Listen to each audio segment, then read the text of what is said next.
जय श्री राम भाइयों, जय श्री हनुमान। यदि आप हनुमान जी के भक्त हैं और उनकी पूजा पाठ करते हैं तो ध्यान से आज इस प्रसंग को अवश्य सुनिएगा कि हनुमान चालीसा कब पढ़ना चाहिए, सुंदरकांड पाठ कब करनी चाहिए, किस समय में श्री हनुमान जी उपलब्ध रहते हैं और कब आप पर उनकी कृपा दृष्टि बनी रहती है। तो इस चर्चा को आज ध्यान से वीडियो को अंत तक सुनिएगा, स्किप मत कीजिएगा बीच में, क्योंकि आज का प्रसंग बहुत ही अच्छा है और रोचक है। कहने का मतलब यह है, जो हनुमान चालीसा तभी पढ़ते हैं आदमी जब सभी तरह से दुखों में घिरते हैं, जब देखते हैं जो अपने आप को हम सभी जगह से थक जाते हैं और सभी जगह से हाथ पैर मार करके कहीं कोई काम बनता नहीं देखते हैं, तब भगवान के शरण में आते हैं।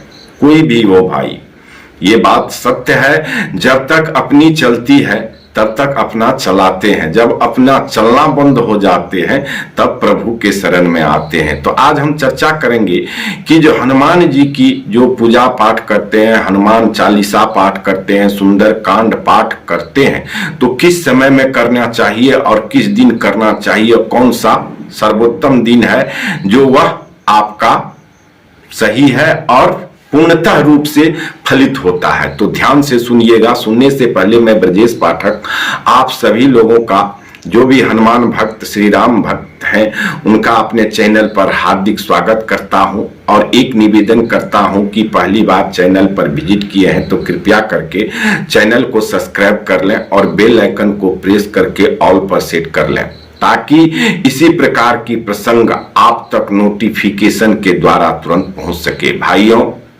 ध्यान से सुनिएगा। जय श्री राम और प्रभु श्री राम को स्मरण एक बार जरूर करिएगा। जय श्री राम कहने का हमारा ये मतलब है कि जो हनुमान जी का हनुमान चालीसा पाठ कब करना चाहिए, कैसे करना चाहिए, विधिवत उसकी प्रकार क्या है। सबसे पहले ध्यान से सुनिएगा कि हनुमान चालीसा पाठ या सुंदरकांड पाठ यदि आप करते हैं तो आप मंगलवार के रोज, मंगलवार का व्रत जरूर करिएगा और मंगलवार के रोज रात्रि के 9 बजे के बाद हनुमान चालीसा पाठ या सुंदरकांड पाठ करनी चाहिए। और विधिवत रूप से कैसे करनी चाहिए, तो सबसे पहले आपको हम बता दें, जो आप यदि अपने पूजा घर में पूजा करते हैं या मंदिर में करते हैं तो अन्य प्रायः कर लोग अपने घर में ही पूजते हैं। तो घर में यदि पूजा करते हैं तो लाल आसन, आपके पास लाल आसन जरूर रखिएगा। और दूसरा है, गाय का घी का दीपक जरूर जलाइएगा और उनको भोग कहते हैं गुड़ चावल केला हनुमान जी एला। तो गुड़ चावल केला हनुमान जी के लिए, चना, ये सब चीज जो है जरूर चढ़ावे में उनके भोग में देना चाहिए। और राम दरबार का फोटो, यानी कहते हैं जो राम दरबार का एक चित्र जो होता है उसको, और श्री हनुमान जी का फोटो यदि ईशान कोण में घर में लगा हो दीजिए तो और अच्छी बात है। और ये लगाने के बाद आप हनुमान जी के पास, यदि आप हनुमान चालीसा पाठ या सुंदरकांड पाठ करने से पहले सबसे पहले आप संकल्प लें। जो हम हनुमान चालीसा पाठ आज से शुरू करते हैं, कितने दिनों के लिए कर रहे हैं? 3 दिनों के लिए संकल्प ले रहे हैं, 5 दिनों के लिए ले रहे हैं, 7 दिनों के लिए ले रहे हैं, 9 दिनों के लिए ले रहे हैं या 11 दिनों के लिए ले रहे हैं। इस प्रकार एक बांध लीजिए अपने आप को, हनुमान जी से अपने आप को बांधिए, उसमें अपने आप को संकल्पित हो जाइए जे प्रभु हम आपके लिए, हम इस मनोकामना के लिए ये काम से बंधित होते हैं। तो संकल्प लेने से पहले आपको करना क्या क्या है, अपने दाहिने हाथ में अक्षत, जल, फूल, पुष्प जो भी है, दूध, धान जो भी है, आपको पान और क्या कहता सुपारी, हनुमान जी के लिए जनेऊ, ये हाथ में ले लीजिए।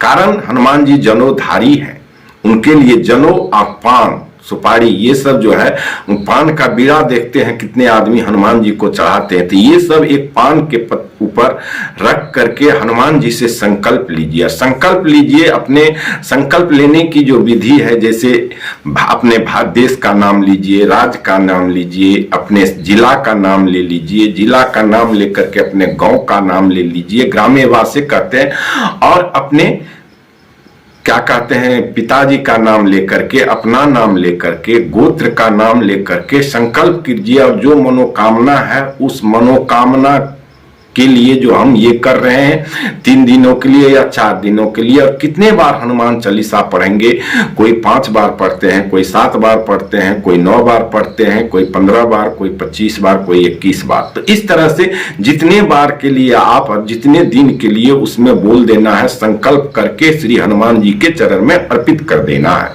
और अपनी मनोकामना, यदि एक बेलपत्र हो या कोई प्रकार का एक पत्र आता है तो उस पे, या नहीं तो एक कागज पे लाल कलम से लिख करके, उपलब्ध नहीं हो तो लिख करके वो मनोकामना उनके चरण में रख दीजिए। रख देने के बाद आप श्री रामचंद्र भगवान का स्तुति जरूर कीजिए, चाहे सुंदरकांड पढ़ रहे हैं, चाहे हनुमान चालीसा पाठ पढ़ रहे हैं, कोई भी पाठ करने से, हनुमान जी की कोई बंदन करने से पहले श्री रामचंद्र भगवान का, प्रभु श्री राम का स्मरण जरूर कीजिए।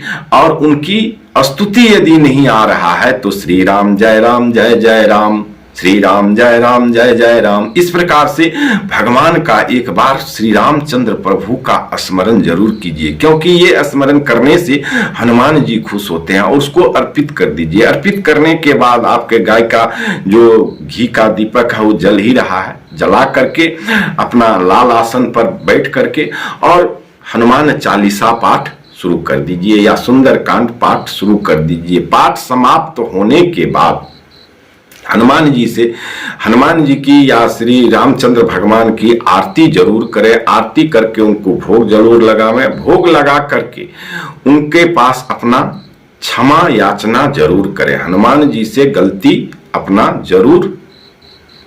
गलती का क्षमा याचना करें। और क्षमा याचना करने के बाद यदि आप संकल्प करते हैं 3 दिनों के लिए जो हम 5 बार पढ़ेंगे, तो आज आप क्या किए, आज के पाठ में 5 बार पढ़ करके फिर उसी टाइम में, टाइम याद रखिएगा, टाइम मत भूलिएगा, उसी टाइम में आपको, जिस टाइम में आप शुरू किए हैं, फिर दूसरे रोज रात्रि के 9 बजे के बाद बैठ जाना है और टाइम को नोट कर लेना है। उसी टाइम में आपको बैठ जाना है और फिर वैसे जैसे बताया हूं उसी प्रकार रामचंद्र भगवान जी का स्तुति करके। एक बात, रामचंद्र भगवान की स्तुति करने से पहले एक चीज मैं यहाँ आपको बताना भूल रहा था। जो रात्रि के समय में यदि आप 9 बजे करते हैं तो श्री गणेश भगवान जी का सबसे पहले स्मरण कर लीजिएगा, क्योंकि रात्रि के समय में श्री गणेश जी जो है वो प्रबल देवता है, वो विघ्न विनाशक भी है और विघ्न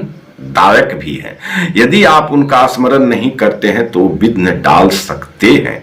तो इसलिए श्री गणेश भगवान जी का वंदन करके ही शुरू कीजिएगा। और श्री गणेश भगवान का वंदन करके यदि आप करेंगे तो भी आप सफल होंगे, क्योंकि गणेश देवता जो है यदि आप उनको स्मरण नहीं किए तो आपको विघ्न डाल सकते हैं, वहां किसकी नहीं चलती है। तो इसलिए गणेश जी का वंदन जरूर कर लीजिएगा। उसके बाद आप रामचंद्र भगवान जी का स्तुति कर लीजिएगा और श्री हनुमान जी का हनुमान चालीसा पाठ या सुंदरकांड पाठ अवश्य कीजिएगा। भाइयों, एक बात तो सत्य है, जो हर मानव, कोई बड़ा से बड़ा या छोटा से छोटा, सबको कुछ न कुछ चाहिए। मानव तन में जो है सबको चाहिए। ऐसी बात नहीं है जो हम गरीब हैं, आप गरीब हैं तो हम ही आपको चाहिए, नहीं। बड़े से बड़े आदमी को भी कुछ न कुछ मान ये रहता है। आप देखिए नीम करोली बाबा को वो क्या कहता है, एप्पल के मालिक जॉब स्टीव मान के चलिए आए थे, तो वो भी अपना मन्नत मान करके वो भी सफल हुए। हनुमान जी की तब मैंने क्या कहता है स्तुति करके, हनुमान जी का स्मरण करके वो भी सफल हुए। तो कहने का मतलब है, जो हनुमान जी से इसलिए कहते हैं 9 बजे रात्रि में आप उनका पूजा पाठ या क्या कहता हनुमान चालीसा सुंदरकांड पढ़िए, ताकि पूरे दिन श्री हनुमान जी श्री रामचंद्र भगवान के सेवा में लगे रहते हैं, कुछ नहीं देखते, उनसे प्रिय कोई उनको है ही नहीं।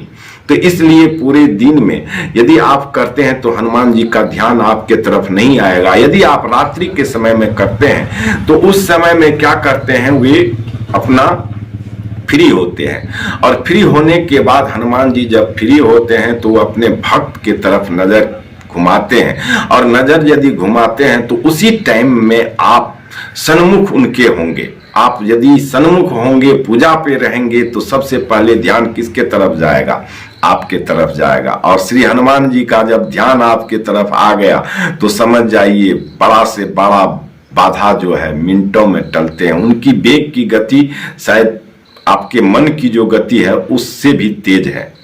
हनुमान जी की गति जो है हमारे आपके मन के गति से भी वेग उनका तेज, गति बहुत तेज है।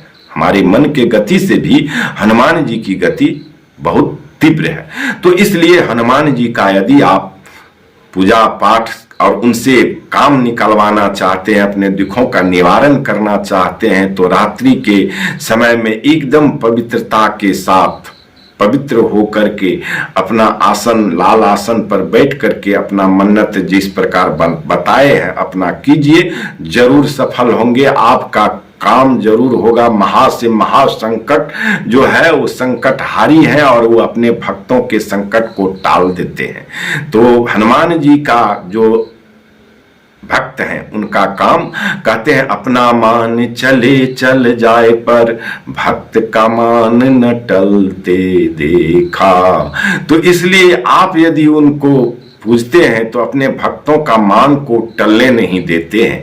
तो यही है श्री हनुमान जी की एक बहुत बड़ी खासियत। और वो यदि राम नाम आप ले रहे हैं तो आपका काम हनुमान अवश्य करेंगे। तो भाइयों, यदि यह प्रसंग आपको अच्छा लगा हो तो हमारे चैनल का मेंबरशिप जरूर लीजिए, चैनल को सब्सक्राइब जरूर कीजिए, और लाइक करके अंगूठा का निशान दबा करके एक लाइक जरूर करिए। और लाइक करने के बाद आप चैनल को शेयर कीजिए अपने भाइयों को, दोस्तों को, और जो अपने जानने वाले हैं उनको शेयर कीजिए, जिससे प्रभु श्री राम आपका मंगल करे और आपका दिन शुभ हो, आपकी रात्रि अच्छी बीते, और श्री हनुमान जी आपका कष्ट हरे। प्रभु श्री राम सबका कल्याण करे। जय जय श्री राम। प्रभु करे आप सबका कल्याण।